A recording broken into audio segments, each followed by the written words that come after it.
নমস্কার বন্ধুরা, কেমন আছো সবাই? আজকে আমি তোমাদেরকে সকালে যে ভিডিওটা ছাড়ি 3 মিনিটের, সেটা আজকে তোমাদের আমি দিতে পারিনি, কারণ আজকে রান্নাবান্না ছিল, কোনো রান্নাই ছিল না করা। তো রান্নাবান্নাতে ব্যস্ত ছিলাম, তো সেই জন্য দেওয়া হয়নি। হ্যাঁ, তো দেখো আমি কী কী রান্না করলাম।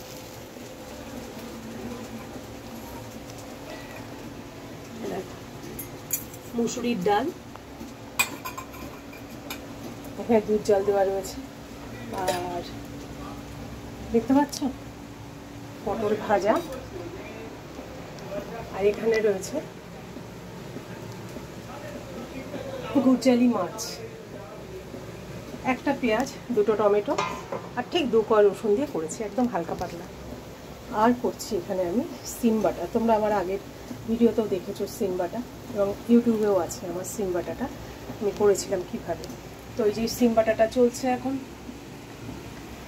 ছেলে খিদে পেয়ে গেছে, তো সকালে খায় না কিছু, তো আমি বললাম দাঁড়া, সিম বাটাটাও ভীষণ ভালোবাসে, তো বললাম হয়ে এসছে, দাঁড়া সিম বাটাটা হয়ে গেলে তোকে খেতে দিয়ে দেবো। তো এরকম না, আজকে আমি অনেকের বাড়িতেও যেতে পারিনি, এরকম মাঝে মাঝেই না হয়ে যায়। হ্যাঁ, তো কেউ কিছু মনে করো না।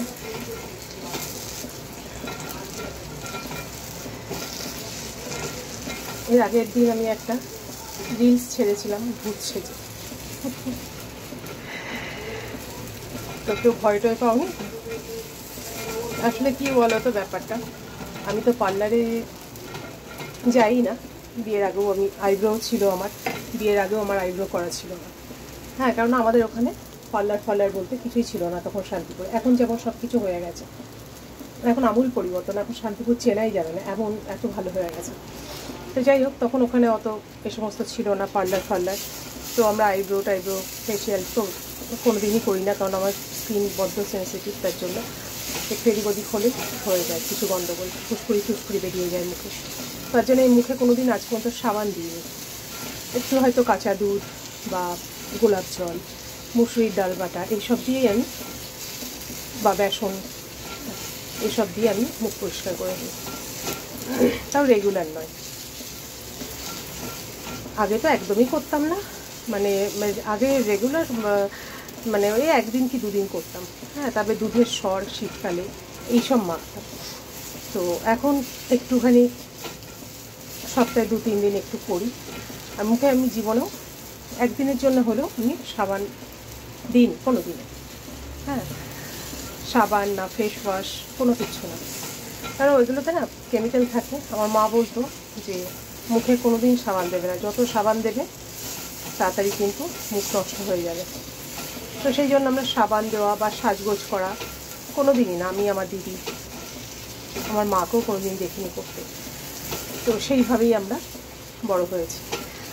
আর এখন একটু, এতদিন ছেলে ছোট ছিল একদম, তার পেছনেই পুরো সময়টা চলে যেত। এখন একটু বড় হয়েছে, এখন একটু নিজের জন্য সময় বার করি।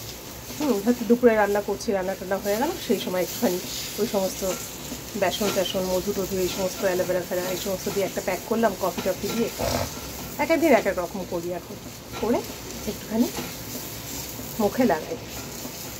তো এইসব আমি যেহেতু পার্লারে গিয়ে একদমই করি না, পার্লারে আগে যেতাম, আইব্রোটা করতাম, আর চুলটা একটু পেছন দিক থেকে জাস্ট কেটে দিতাম, কারণ এত চুল উঠতো, চুলের নিচটা একদম মানে সেই সরু টিকটিকি লেজের মতো হয়ে যেত, যার জন্য চুলের নিচটা একটুখানি ডগাটা একটুখানি প্লেন করা, আর কিছুই না। তো এই ছিল আমার পার্লার। বলেছিলাম না, আমার হাজব্যান্ডের পার্লারের কোনো খরচই নেই আমার জন্য, কারণ আমার নিজেরও ভালো লাগে না। আর আমি যেটুকুনি করি বাড়িতে, একটু টমেটোর রস, কোনো ফল খেলাম, তার একটু জুস, এই সমস্ত একটুখানি চিপে মেখে নিই, আলুর রস, এইসব দিকে আমার কিন্তু পার্লারের কাজ চলে বাড়িতে। হ্যাঁ, তো যাই হোক, তো তাই সেদিনকে ভাবলাম যে চলো, তোমরা তো আমার তো এমনি তো দেখোই সবসময়, একটু ভূত সেজে তোমাদেরকে একটু দেখাই। তো ওই আর কি, একটুখানি মজা করা, আর কিছুই না। তা যাই হোক, অনেকেই দেখলাম ভালোই লাইক করেছো, ভূতকেও লাইক করেছো, অনেকে পেতনি বলেছো। যাই হোক, আমি খুশি, ভূত পেতনি যাই বলো, আমি খুশি। তবে কিছু কিছু মানুষ আছে এখনও পর্যন্ত, সবাই নয়, কারণ হাতের আঙুল 5টা আঙুল তো সমান নয়, তবু বলছি কিছু কিছু মানুষ আছে বিকৃত মস্তিষ্কে। তো তাদের কাছে আমি অনুরোধ করব, কি করব জানি না, অনুরোধ করেও তাদেরকে কোনো লাভ হয় না। তো খুব বাজে বাজে কমেন্ট তারা করো। হ্যাঁ, জানি না তোমাদের মা, দিদি বা কন্যা সন্তান বাড়িতে আছে কি না। তো প্লিজ এই সমস্ত করো না। তোমরা যদি সম্মান না করতে পারো কাউকে, মেয়ে ছেলে জীব জন্তু কাউকে, তাদের কাছ থেকে কিন্তু তোমরাও সম্মান পাবে না, তাই না? সম্মান করলেই কিন্তু সম্মান পাওয়া যায়, ভালোবাসা দিলে ভালোবাসা পাওয়া যায়, এটাই কিন্তু নিয়ম। তো সমাজে থাকতে গেলে এই ধরনের নোংরামিগুলো করো না। আমি দেখেছি এক একজন আজকাল পয়সার জন্য খুব নিচে নেমে যাচ্ছে। এক হাজব্যান্ড ওয়াইফকে তো দেখলাম সেদিনকে, তার সাথে আমিও যুক্ত ছিলাম, তবে তার প্রোফাইলে আমার যাওয়া হতো না বিশেষ, আমি কারোর ইয়েতে সেরকম একটা যেয়ে উঠতে পারি না। তবে প্রথম দিকে তার সাথে আলাপ হয়েছিল। কালকে হঠাৎ দেখলাম হাজব্যান্ড ওয়াইফের যা ভিডিও, মানে পয়সার জন্যেই, মানে আমার এত খারাপ লাগলো। তাদের সন্তানও আছে, কন্যা সন্তানই আছে।